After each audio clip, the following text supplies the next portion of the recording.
Welcome back friends. तो आज हम एक डिटेल वीडियो लेक्चर्स लाए हैं सभी वीएलडब्ल्यू के एस्पिरेंट्स के लिए। जितने भी एस्पिरेंट्स वीएलडब्ल्यू यानी पंचायत सेक्रेटरी की प्रिपरेशन कर रहे हैं, तैयारी कर रहे हैं, तैयारी नहीं भी कर रहे हैं, फॉर्म भरा हुआ है, सब के लिए हम आज जो है बात करने वाले हैं। इस वीडियो के अंदर हम जो जो चीज़ें डिस्कस करने वाले हैं वो आपको मैं बता देता हूँ यहाँ पर। वीडियो आपके लिए इंपॉर्टेंट क्यों है, क्यों आप इस वीडियो में बने रहें या हमारी बात सुने। मैं आपको देखो, सबसे पहले मैं आपको बताता हूँ, मैंने आपको एक वीडियो डाली थी हमारे इसी चैनल के ऊपर। हमने 31 को जब प्रीपोन के लिए केस दर्ज किया गया था जेकेएसएसबी के द्वारा, गवर्नमेंट के द्वारा कि केस को प्रीपोन किया जाए, 31 तारीख जुलाई को मैंने वीडियो डाली थी और ये स्क्रीनशॉट मैंने उसी वीडियो का लिया हुआ है। उस वीडियो में मैंने ये आपको बताया था कि जो नेक्स्ट हियरिंग होगी वो 7 अगस्त की होगी। डेफिनेटली 7 अगस्त को हियरिंग हुई, 7 अगस्त को हियरिंग हुई और वहाँ केस नहीं सुना गया। नेक्स्ट हियरिंग जो है वो 17 को, हालांकि मैंने 19 कहा था, एक दो दिन का फ़र्क पड़ जाता है। 17 को नेक्स्ट हियरिंग होती है और केस को सुना जाता है। स्टूडेंट्स ने बहुत सारे कमेंट किए कि सर ये पॉसिबल ही नहीं है, अब तो हो ही नहीं सकता, आपकी प्रेडिक्शन ऐसे ही है। तो अब 19 को फाइनल नहीं होगा, केस जो नहीं डिस्पोज नहीं होगा। तो फाइनली हुआ कि अस्तारन के बाद 18 को यानी आज के दिन ही केस को रिजर्व कर लिया गया। तो ये यहाँ पर मैंने कहा था फाइनल वर्डिक्ट जो होगी या फाइनल जो केस डिस्पोज हो जाएगा वो आपको मैंने बताया था और ये ऐसा ही हुआ है। अप्रॉक्सीमेटली जो है 19 अगस्त का कहा था, 18 एक दिन पहले ही ये क्लियर हो गया। यानी अब इसके बाद मैंने कोई नेक्स्ट हियरिंग आपको नहीं बताई और नहीं नेक्स्ट हियरिंग हुई। आपको मैंने अप्रॉक्सीमेटली कहा था कि एग्जाम कैलेंडर जो है 25 अगस्त को आना है, तो होपफुली आप 25 अगस्त तक एग्जाम कैलेंडर आपके सामने उम्मीद है कि होगा। उसके बाद बात करें, हमने आपको कहा था कि FAA का एग्ज़ाम या VLW का जो एग्ज़ाम है वो आपके 10 सितंबर से स्टार्ट होने वाले हैं। तो उम्मीद करते हैं कि आप बहुत सारे स्टूडेंट सोच रहे होंगे कि जो पहला कैलेंडर आया है बीच में, जो छोटे एग्ज़ाम्स हैं वो सितंबर में हैं तो वो अक्टूबर को ख़त्म होगा। ऐसा नहीं है, हो सकता है कि बीच में ही ये एग्ज़ाम कंडक्ट करवा दिए जाएँ। तो क्योंकि वो ज़्यादा बड़े एग्ज़ाम नहीं, छोटे से एग्ज़ाम है जो जिसका कैलेंडर आया हुआ है, जो 14 को आया था, 14 अगस्त को। तो यहाँ पर आपको बता दूँ, मोस्ट प्रोबेबली जो है कैलेंडर आपका जल्दी ही आने वाला है। अब कोर्ट के जो मसले हैं वो हल हो चुके हैं। अब जो है आपको पास कोई बहाना नहीं है प्रिपरेशन को रोकने का। आप सबसे बड़ी बात कि मैं क्यों आपको इतना फ़ोर्स कर रहा हूँ, आपको ये बता रहा हूँ कि ये हो सकता है, ये बहुत से एस्पिरेंट नेगेटिव कमेंट भी करते हैं कि आप ऐसे ही फेंक रहे हो इधर-उधर की। आप क्या कह रहे हो कि जी केस का हल हो गया आज, तो अब हो गया जी, आज फैसला हो गया जी फैसला। अभी तो केस रिज़र्व हुआ है। जो भी चीज़ें देखो, थोड़ा-सा पॉजिटिव अप्रोच अपनानी चाहिए बंदे को। हालाँकि केस का जो फाइनल रिज़ल्ट सामने आएगा आपके सामने 4-5 दिन के अंदर, लेकिन केस जो है वो रिज़र्व तो हो गया, यानी अब कोई भी नेक्स्ट हियरिंग तो नहीं है। अब कोई भी केस को फिर से तो नहीं कोर्ट में सुना जाएगा। तो ये एक बड़ी ही पॉजिटिव आउटपुट है।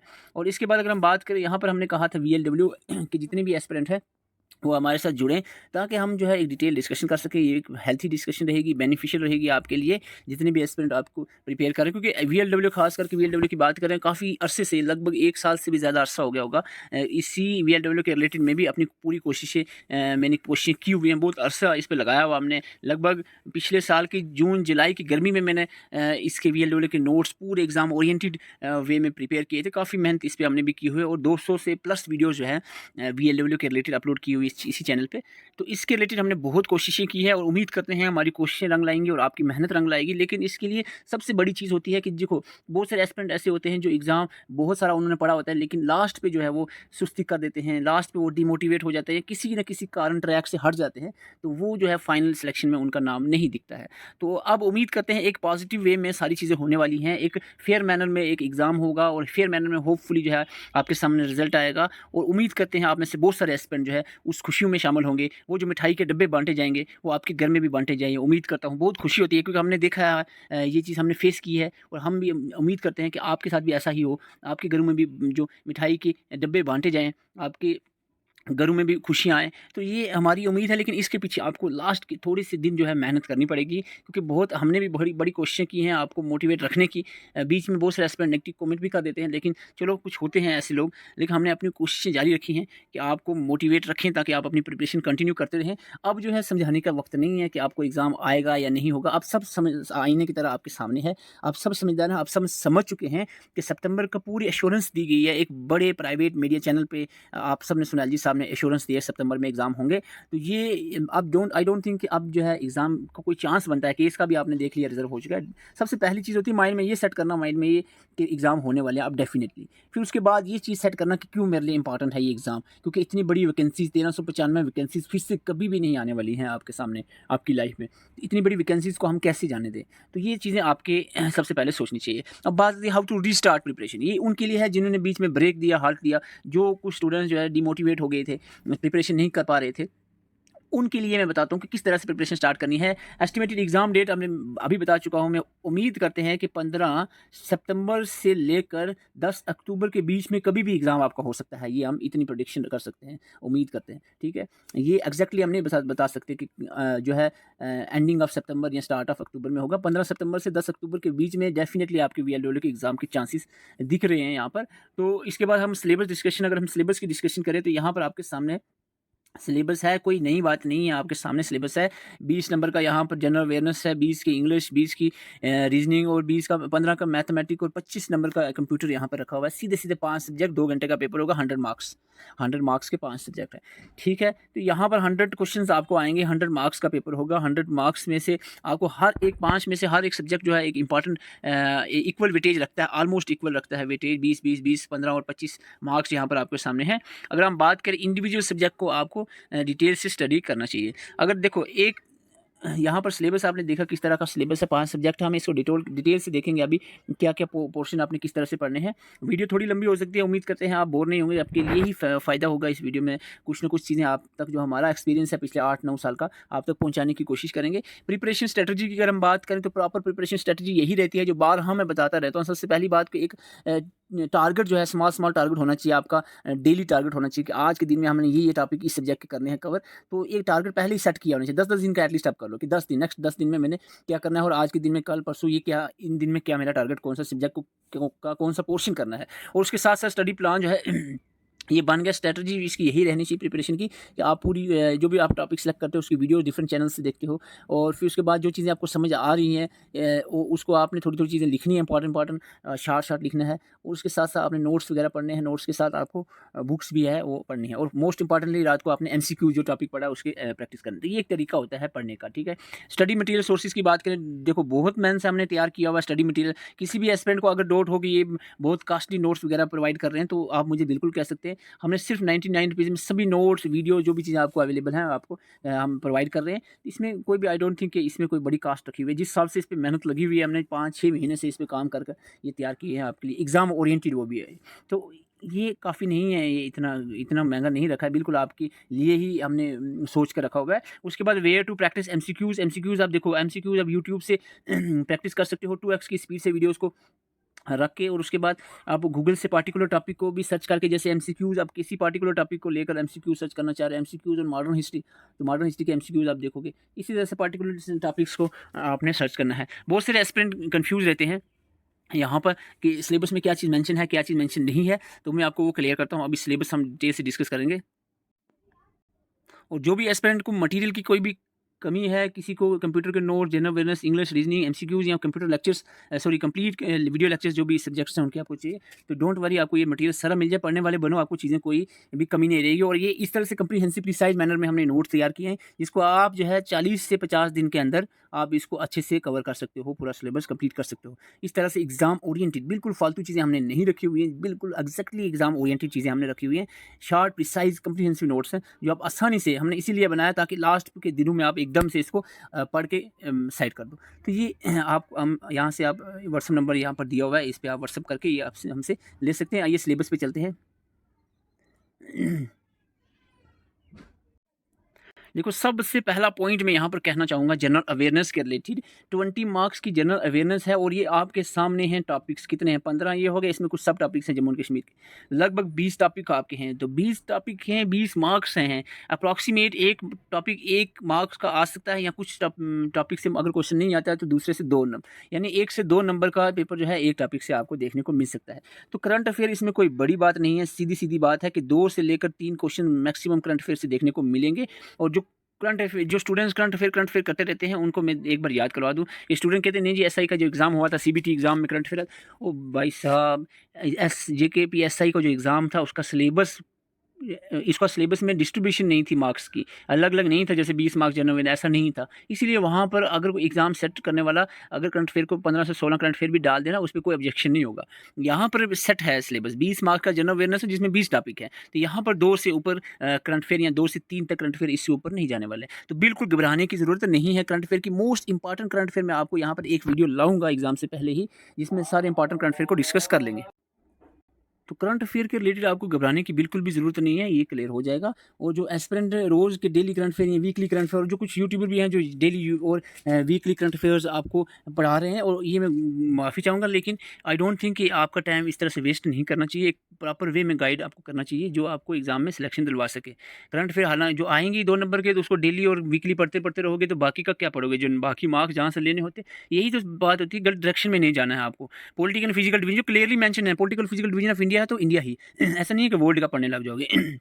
क्लाइमेट एंड क्रॉप की अगर हम बात करें तो इसमें मोस्टली क्रॉप पर इस पे क्वेश्चंस आ सकते हैं। टॉप प्रोड्यूसिंग वगैरह कौन सी स्टेट है इसमें क्रॉप के रिलेटेड। तो सिंपली जो चीज़ मेंशन है हमने नोट्स में पूरी चीज़ें कवर की हुई, जैसे ट्रांसपोर्ट एंड कम्युनिकेशन, डेमोग्राफी देखो, डेमोग्राफी में इतना फीचर्स में घुसने की कोई ज़रूरत नहीं है। आपको सिंपल सेंसस को पकड़ना है, ठीक है। सेंसस 2011 बस, ठीक है। इसमें से 2 क्वेश्चंस आपको आते हैं मोस्टली एग्जाम में देखने को मिला है। 2011 का सेंसस आपने अच्छे से पढ़ लेना है, हमने नोट्स में कवर किया हुआ है। रिवर्स एंड लेक्स और रिवर्स में ट्राइब्यूटरीज भी देख लेना है, कुछ भी नहीं कह सकते, ट्राइब्यूटरीज से भी क्वेश्चन पूछे जाते हैं। तो ट्राइब्यूटरी जो हिमालयन रिवर और खास करके हिमालयन रिवर के तो पूछी जा सकती है, इसके साथ साथ सोर्थन के जो इंपॉर्टेंट रिवर्स हैं उनकी भी ट्राइब्यूटरीज को देखा जाए, ओरिजिन वगैरह सारी चीज़ें। इकोनॉमी की बात करें तो बेसिक इकोनॉमी ही पढ़नी है आपने, उसमें डिटेल नहीं जाना है। जैसे FAA की इकोनॉमी है उस तरह नहीं आपने पढ़नी है। यहाँ पर जस्ट इन्फ्लेशन आ गया आपका। डेमोग्राफी तो ऑलरेडी मेंशन है, कुछ गवर्नमेंट स्कीम्स भी इसमें आप देख सकते हो, सस्टेनेबल डेवलपमेंट गोल्स के रिलेटेड, थोड़ा बैंकिंग का कंसेप्ट लेकर, जीडीपी का थोड़ा नेशनल इनकम पे, बस इतना इकोनॉमी उतना, बाकी आपने नहीं कुछ भी घुसना है किसी भी पोर्शन में। इंडियन कल्चर और हेरिटेज की बात करें तो इसमें मोस्टली हम ट्राइब्स, डांसेस, इसके बाद फेस्टिवल, ये 3 चीज़ें मैन है। थोड़ा बहुत जो है वो हेरिटेज साइट्स के रिलेटेड, हेरिटेज में खास करके जो क्या कहते हैं इसको, वर्ल्ड हेरिटेज साइट्स जो हैं और जो करंटली जो ऐड हुई हैं इस के रिलेटेड आपने इंडियन कल्चर और हेरिटेज को देखना है। इंडियन हिस्ट्री सीधा सीधा मॉडर्न हिस्ट्री है, कोई भी इसमें कंफ्यूज नहीं होना, ठीक है। बिल्कुल मॉडर्न हिस्ट्री ही पूछी गई है, जो मॉडर्न हिस्ट्री ही पढ़नी है और कुछ नहीं पढ़ना है। और पॉलिटी की जहाँ तक बात करें, बहुत स्टूडेंट जो है वो गलत रास्ते में चले जाते हैं। पॉलिटी के सीधे सीधे 5 टॉपिक हैं, जिसमें कुछ बेसिक फीचर में preamble, fundamental right, fundamental duty, directive principle, state policy, यानी सीधा आर्टिकल 12 से लेकर आर्टिकल 51A तक का आपको पॉलिटी पढ़नी है, ठीक है। साइंस एंड टेक्नोलॉजी में टेक्नोलॉजी का पोर्शन पढ़ना है, जनरल साइंस नहीं पढ़नी है। जो साइंस के करंट रिलेटेड कोई चीज़ हो या फिर थोड़ा सा टेक्नोलॉजी के साथ टच जो साइंस है उसको पढ़ना है। डे टू डे साइंस जिसको हम कहते हैं। Environment, ecology and biodiversity is very important, 1-2 question यहाँ से देखने को मिल सकते हैं। इसके हमने नोट्स बनाए हुए हैं, आपको सारे नोट्स पे अवेलेबल करवा दिए जाएंगे। टैक्सेस इंडिया, डायरेक्ट, इनडायरेक्ट और जीएसटी, खास करके ये चीज़ें आपने टैक्सेस में कवर करनी है। जम्मू एंड कश्मीर में देखो बहुत सारे एस्पिरेंट यहाँ पर कंफ्यूज रहते हैं, don't go in depth in this geography portion. देखो इसमें weather, climate, crop, river lake ठीक है, इजीली आप मिल जाएंगे आपको। फोना फ्लोरा में इतना बेसिक इसमें जाना नहीं है आपने, ठीक है। कुछ इसमें जम्मू एंड कश्मीर का थोड़ा बेसिक, जम्मू एंड कश्मीर का करंट पूछा जा सकता है, जिसमें क्रॉप कोई करंट उसके रिलेटेड है, तो इस तरह से ज़्यादा उसमें घुसना नहीं। कल्चर हेरिटेज में कोई फेस्टिवल्स जम्मू एंड कश्मीर में जो इंपॉर्टेंट है, हम कोशिश करेंगे इसमें जो ये जियोग्राफी और हेरिटेज वाला टॉपिक जो हमारा रह गया है, रिवर और लेक हमने पढ़े हुए, इसको भी हम कवर कर देंगे। इंडियन टूरिस्ट की जो इंपॉर्टेंट डेस्टिनेशंस हैं, JNK redirection act is very important. और मैं आपको बता दूं मोस्ट इंपॉर्टेंट यहाँ पर रहेगा, वो आपका रहेगा पंचायती राज एक्ट, क्योंकि पंचायती राज एक्ट जो है ये पंचायत सेक्रेटरी के एग्जाम में हो तो ये वैसे भी इंपॉर्टेंट रहता है। पंचायती राज एक्ट ये एग्जाम में पूछा जाएगा। और सेंट्रल स्पॉन्सर स्कीम में MG नरेगा, PMAY, SPM, ये तीनों स्कीम है और ये तीनों ही पढ़नी है आपने, ठीक है। कुछ मोस्ट इंपॉर्टेंट और अगर आप पढ़ सकते हो वो, क्योंकि इकोनॉमिक यहाँ पर मेंशन है, तो इकोनॉमिक के बेस पे यहाँ पर अगर पूछा जाए या करंट अफेयर के बेस पे वो अलग बात है। अदरवाइज सिलेबस में जो मेंशन है सेंट्रल स्पॉन्सर स्कीम, वो 3 ही है जो आपको अच्छे से पढ़नी है। So this is about the general awareness, ये एक तरीका होता है। हमने पूरे नोट्स का इसके बनाए हुए हैं, आप वहाँ से भी पढ़ सकते हो अगर आसान आप चाहते हो। अदरवाइज अगर हम बात करें इसके MCQs, हर एक टॉपिक के आपने MCQs ज़्यादा से ज़्यादा प्रैक्टिस करने हैं। कंप्यूटर सिलेबस में घुसने की जरूरत नहीं है, सीधा सीधा कंप्यूटर पूरा अरिहंत की बुक पूरी ले लो, वो अच्छे से स्टार्टिंग से एंड तक पढ़ लो। यहाँ आपको मैं नोट्स प्रोवाइड करता हूँ, सिर्फ 39 पेजेस के नोट्स हैं, उसको अच्छे से पढ़ लो और थोड़े MCQs प्रैक्टिस कर लो तो हो जाएगा काम, ठीक है। MCQs में मैं लगभग 300-400 MCQs आपको प्रोवाइड कर दूंगा, तो वो आप प्रैक्टिस करके साथ में नोट्स पढ़े तो होपफुली जो है ये हो जाए। लेकिन उससे पहले आपको वीडियो लेक्चर्स देखने हैं कंप्यूटर के, जो हम प्रोवाइड करते हैं। 16 लेक्चर्स ही वीडियो लेक्चर्स हैं, तो ये हो जाएगा, ठीक है। अगर अरिहंत की बुक पढ़ते हो जिसमें प्रोग्रामिंग वाला 1-2 टॉपिक है ना, जो नेटवर्किंग का जो एडवांस लेवल की नेटवर्किंग और प्रोग्रामिंग वाला टॉपिक, उसमें से चैप्टर को निकाल दो, बाकी ऑलमोस्ट सारे चैप्टर्स को आप इसमें कवर अप कर सकते हो।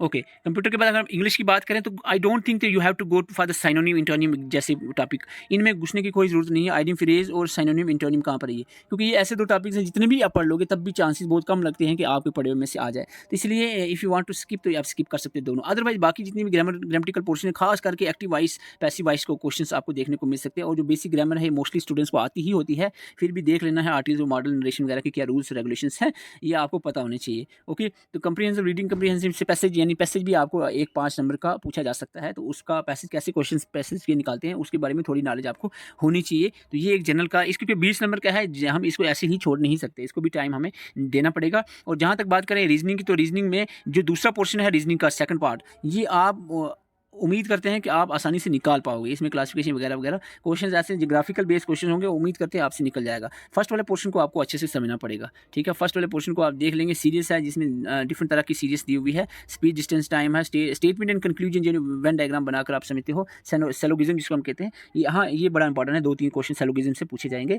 इसके अलावा हम बात करें word building, numerical operation, semantic analogy, जो एनालॉजी डिफरेंट तरह की एनालॉजी है, ये भी आपको क्लासिफिकेशन एनालॉजी ये पूछा जा सकता है। प्रॉब्लम सॉल्विंग में आपको सिटिंग अरेंजमेंट भी इसमें देखने को मिल सकती है, क्योंकि लॉजिकल और मेंटल रीजनिंग भी आपको यहाँ पर लिखा हुआ है। उसमें sitting arrangement, blood relation directly mention नहीं है, लेकिन डायरेक्शन, ब्लड रिलेशन ये आपको लॉजिकल और मेंटल रीजनिंग में के बीच में आपको इंक्लूड किया जा सकता है, ठीक है। डायरेक्टली हालांकि मेंशन नहीं है डायरेक्शन और ब्लड रिलेशन, लेकिन इस कैटेगरी में आप इसको ले सकते हैं। मैथमेटिक अगर बैकग्राउंड से हो, थोड़ा थोड़ा सभी देख लो। अगर मैथमेटिक बैकग्राउंड से नहीं हो, यहाँ पर आप थोड़ा स्किप कर सकते हो। फर्स्ट पोर्शन के जो कुछ टॉपिक हैं जो ईजी हैं, आप आसानी से कर सकते हो। या इसके 1-2 बार वीडियो में आपको एक उसकी प्लेलिस्ट वगैरह प्रोवाइड कर दूंगा, आप उससे वीडियोज़ देखेंगे और उम्मीद करते हैं वहाँ से आपको समझ आ जाएगा। तो this is all about the syllabus. सबसे बड़ी चीज़ है मोटिवेशन, तो मोटिवेशन आपके अंदर होनी चाहिए। तो इस जितना भी सिलेबस आपको यहाँ पर मैंने बताया, उम्मीद करता हूँ ये आपको समझ आया। और इसकी जो वीडियो लेक्चर्स हैं वो भी आपको व्हाट्सअप नंबर आपको मैंने बताया था वहाँ प्रोवाइड कर दूँगा। तो यहाँ इन व्हाट्सअप नंबर पे आप मैसेज कर सकते हो। यहाँ पर आपको सभी नोट्स, वीडियो लेक्चर्स वगैरह प्रोवाइड किए जाएंगे, एमसीक्यूज भी प्रोवाइड किए जाएंगे पीडीएफ की फॉर्म में। तो लेकिन अगर आप मॉक टेस्ट अटैम्प्ट करना चाह रहे हो बिल्कुल एग्जाम पैटर्न के वे में, तो उसके लिए आपको हमारी ऐप जो आपका उसका लिंक मैं दे दूँगा आपको डिस्क्रिप्शन के अंदर, डिस्क्रिप्शन में लिंक मिलेगा, वहाँ से आप इसको ऐप को डाउनलोड कर सकते हैं। तो जो भी एस्पिरेंट हमारे साथ नए जुड़े हैं, तो वो चैनल को सब्सक्राइब कर सकते हैं, ताकि आने वाली वीडियो की नोटिफिकेशन आप तक पहुँच सके। Thank you for watching.